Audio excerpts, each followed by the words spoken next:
के पॉइंट्स के लिए ध्यान दीजिए। Treatment of liabilities.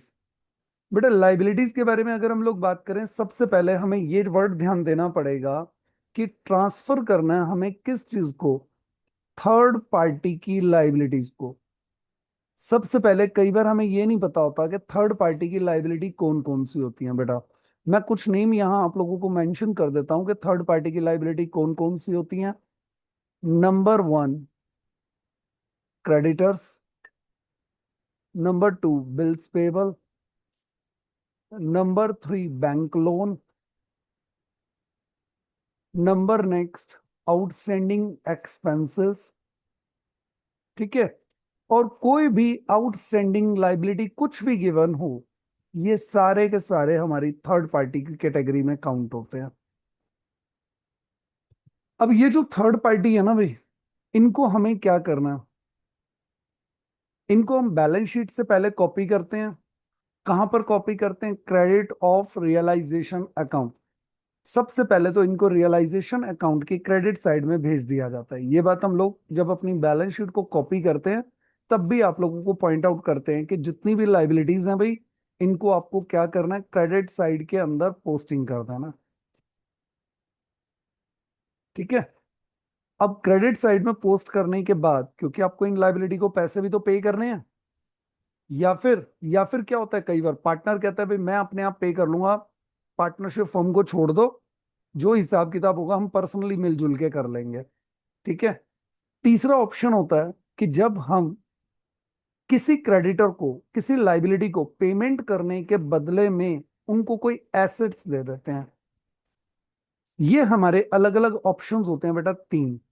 इसके अलावा एक ऑप्शन अगर मैं और मेंशन करूं, तो एक वर्ड हम यहां बच्चों को और मेंशन करेंगे कि अगर कोई अननोन लाइबिलिटी हो।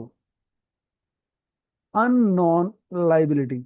अननोन लाइबिलिटी क्या होती है? अननोन लाइबिलिटी का मतलब होता है वो लाइबिलिटी जो हमें बैलेंस शीट के अंदर तो नहीं गिवन।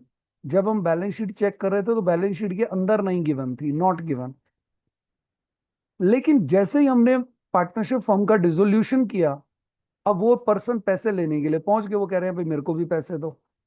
तो कुल मिलाकर बेटा ये चार ऑप्शन होती हैं जिनके रिगार्डिंग आप लोगों को व्यू अपना ध्यान रखना होता है, 1 2 3 4।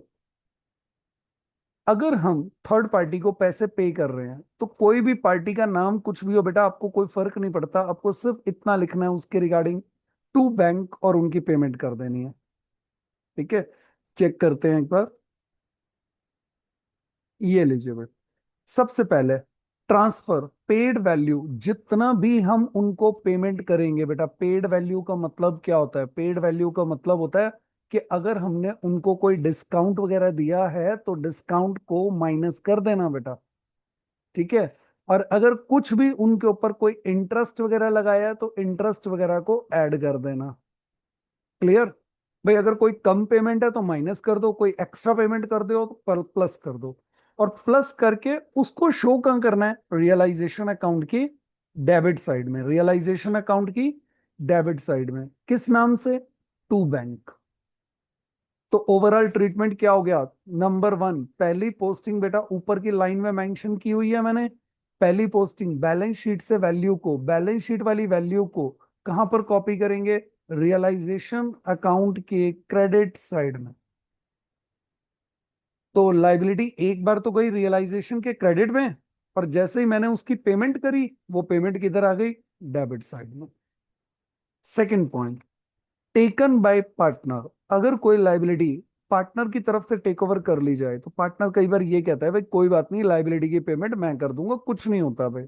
है तो फर्म की लाइबिलिटी, पेमेंट कौन कर रहा है? पार्टनर। तो उस केस में सेकंड पॉइंट अप्लाई होता है, transfer agreed paid value. Agreed paid value का मतलब जितना फर्म एग्री कर रही है कि भाई तुम इसको इतने पैसे दे देना, उतनी payment of the liability to the debit side of realisation account में आपको टू पार्टनर कैपिटल अकाउंट के नेम से शो कर देनी है। ठीक है। तो वहां पर आप ये शो करेंगे कि पार्टनर को आप कितना पे कर रहे हो, उस पार्टनर का नेम लिखकर कैपिटल अकाउंट, उसको डेबिट साइड में शो कर देंगे। अगर कोई लाइबिलिटी ये कहती है कि बदले में मेरे को एसेट्स दे दो, तो इसकी आप कोई भी एंट्री पास नहीं करते। ठीक है।